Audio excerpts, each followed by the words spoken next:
It is a truth universally acknowledged that a doll maker in possession of a good fortune must be in want of doll hair. Lol. Imagine crafting a doll with hair so silky and lustrous it flows like Rapunzel, shiny, with gentle curls and full of personality. What if I told you the secret lies in ancient sheep breeds with stories as captivating as the dolls themselves?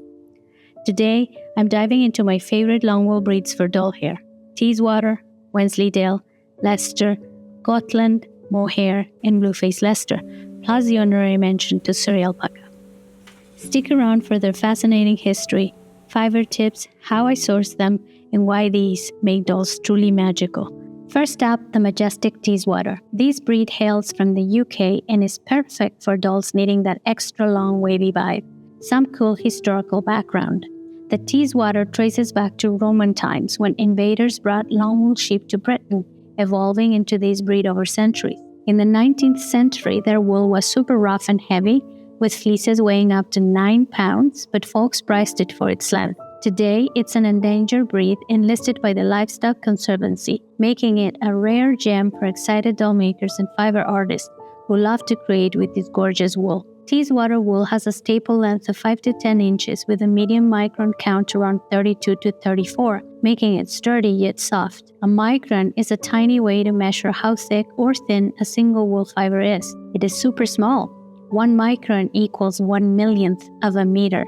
Thinner fibers, lower micron number like 18 to 20, feel softer and nicer next to your skin, while thicker ones, a higher number, feel coarser. Teeswater is lustrous and shiny with those signature pearl locks that add natural curl and bounce to doll hair. There's no camp or brittleness here. What is camp is the coarse, stiff, and brittle hairs mixed in with regular wool. These hairs are short, wavy, and usually white. They don't take dye well, so they look patchy when you color the wool. They feel scratchy and make wool less soft or less valuable for things like clothing. Teeswater dyes beautifully and holds styles without frizzing too much. I've hand-dyed Teeswater extensively with apple twigs and leaves, onion skins, avocado stones, and more, but you can also buy it ready to use, and it's usually been dyed using acid dyes. Next, the Wensleydale, my go-to for ultra-shiny, luxurious locks that scream elegance and playfulness. Historical tidbits. First, it originated in the early 19th century from crossing an extinct local Longwool with a Dishley Leicester ram named Bluecap. It was bred for both wool and meat, plus as sires for hill sheep crosses in Yorkshire. Its wool fueled the historic Yorkshire textile boom, turning rough fleeces into fine fabrics. Fiber-wise, you can expect 8 to 10 inch staple lengths. Fleece weighs up to 13 pounds on young sheep, and a fine luster quality of 44 to 48. Luster means how shiny or glossy something looks like when light hits it. In wool or fibers, high luster makes the hair look bright and silky, like it sparkles a little. It's curly, absent of camp, with an unbelievable shine and soft handle. It's ideal for doll hair that drapes like silk, but holds up to playtime by adult doll collectors. Now, the classic Leicester Longwool, a breed that's influenced so many others. Fun history. It was developed in the mid-1700s by Robert Bakewell, the pioneer of modern livestock breeding, who turned a clunky sheep into a fast-growing wonder. It was a hit in the 1800s America for crossbreeding to boost native stock. Bakewell's techniques were so groundbreaking, even Charles Darwin cited them in The Origin of Species. The characteristics of the fiber is this Leicester Longwool shines brilliantly post-shearing with 8 to 10 inch staple, growing about an inch a month. Microns are around 30 to 40, make it versatile, silky, lustrous, and perfect for everything from fine doll curls to durable waves. It's great for hand spinning and takes color vibrantly. I love using Leicester Longwool for doll hair. If you're loving these deep dives into the arts of doll making with natural fibers and want exclusive access to my work, behind the scenes, dressmaking tutorials, and live chats, join my Patreon. Members get early registration to new courses and special perks, starting at just $5 a month. Link in the description. Your support keeps the creativity flowing. Moving on to Gotland wool, a Scandinavian start with a dreamy curly appeal. The Vikings established it on Sweden's Gotland island, by crossing native Wood sheep with Karakul and Rumano from Russian raids. Pardon my pronunciation? They hold these sheep on sea voyages for meat and skins, spreading the breed far and wide. We can thank them deeply for that alone. Our current modern version emerged in the 1920s through selective breeding for hornless sheep and superior fleeces. Some fiber details. The wool is 29 to 34 microns for a soft, fine feel with long and lustrous, dense curls. Low lanolin means it's silky smooth right off the sheep. These soft locks are a felter's dream, adding texture and shine to dull hair without any greasiness. I love using grey Gotland locks to dye brown dull hair. More on that on another video soon. Then there's mohair. Actually not wool, as it doesn't come from sheep, but Angora goats, and oh so perfect for fluffy ethereal doll tresses. This is the traditional fiber used in doll making yarn for Waldorf doll hair. Some interesting nuggets. Mohair originated in the Himalayas, then thrived in Turkey's Ankara region, guarded as a secret until the 1800s. Moses mentioned it in the Bible around the year 1500 BC as a tabernacle covering, making it one of the oldest fibers still used widely in modernity. It reached the US, South Africa, and the UK in the 19th and 20th centuries, revolutionizing luxury textiles. Characteristics. It's known as the diamond fiber for its sheen and resilience. It's stronger than steel of the same diameter. Kid mohair is 23 to 30 microns. Super soft and breathable with low flammability. Kid mohair is the very soft, fine hair that comes from a young Angora goat called kids. It's the softest and the best kind of mohair, often used for fancy clothes or very fluffy yarn. For doll hair, we don't normally use kid mohair, but instead use the adult animal fiber.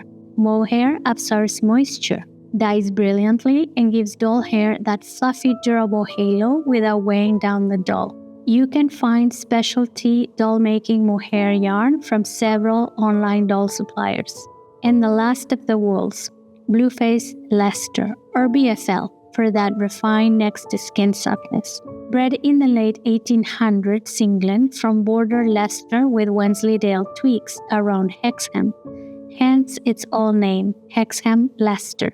This breed was designed as a terminal sire for producing mule sheep hybrids. A mule sheep or a mule hybrid is a special crossbreed sheep made by mating a Blueface Leicester ram with a hardy heel or mountain ewe, the mother. BFL spread to the US and Canada in the 1980s via dedicated breeders. The fiber threads are 3 to 6 inch staple length, 24 to 28 microns for fine softness, tightly pearled and semi-lustrous. It is dense and free of kemp, and it drapes amazingly. It is great for dull hair that needs body and lots of texture. And finally, an honorary mention, Suri Alpaca. Not wool, but fiber wool for ultra-luxe dolls.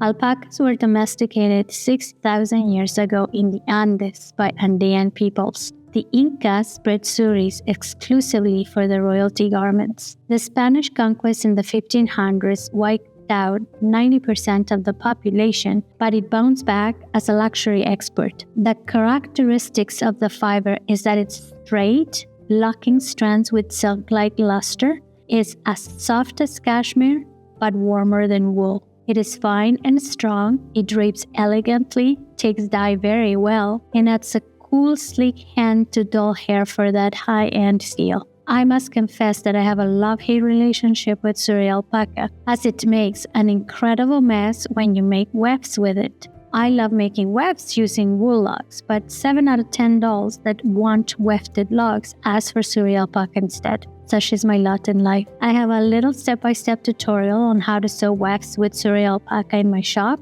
You can find a direct link in the video description. How I source them. One of the reasons I titled this video with the word breed is so that fiber farmers and aficionados can potentially find it, and we can encourage them to have any of these animals in their flocks. Perhaps they haven't thought of the vast doll-making world as an option to earn income, and so this way they can see that potential. Obviously, I do it very selfishly as well, as I love to find beautiful, gorgeous locks that can only come from animals that are well fed and taken care of. It's a four-way win. The animal lives a good life, the farmer earns money, the doll maker makes beautiful dolls, and the new doll owner has a gorgeous creature in their collection. Of course, I'm always dreaming of also finding unique and perhaps even endangered species that I can introduce to the doll making world so that more farmers can support the care and animal husbandry of these magical creatures, such as the Italian Gorgentana, the Hungarian Raka, Icelandic sheep, Shetland, and so many more. I left many other Longwool breeds I've used because while I loved using them, I really have not done it extensively, such as Cotswool, Valais Black Nose, Navajo Shuru, Appaloosa Alpaca, and so many others. Now, that's my lineup of these sensational Longwool curiosities. Each one brings a unique history and lots of magic to your doll-making adventures. Which one's calling your name for your next Fiverr Virtuoso Dolly project? Drop a comment below and like if you're inspired, and subscribe for more doll-related Fiverr shenanigans. Next up, how to clean and dye wool locks for doll hair. Thanks for watching and see you soon.